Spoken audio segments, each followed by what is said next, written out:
bagong silang guys. Mapapansin nyo guys, puro lusong, ahon. Ayan guys. Ito guys, challenge talaga kayo dito guys pag dito kayo dumaan. Ayan guys, mapapansin nyo maraming punong niyog, ahon. Ayan. Ayan mga idol.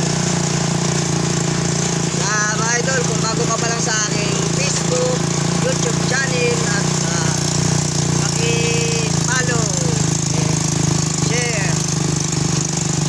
Shoutout po kay Aba, kay Paring Julan. Hindi po natin alam kung nanigsay siya ngayon.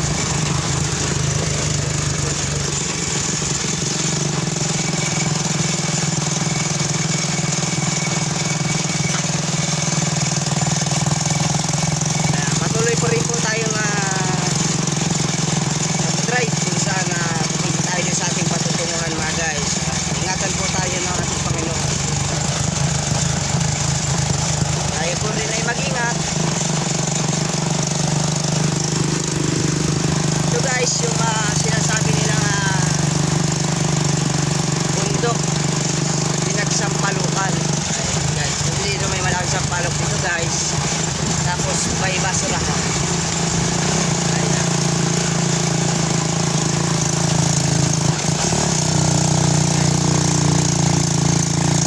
Mapapansin nyo guys, maraming mangga dito. Maraming punong mangga. Ayan. Hanap-hanap na rin tayo ng spot kung saan pwede tayo maniksay dito guys. Para dito na sa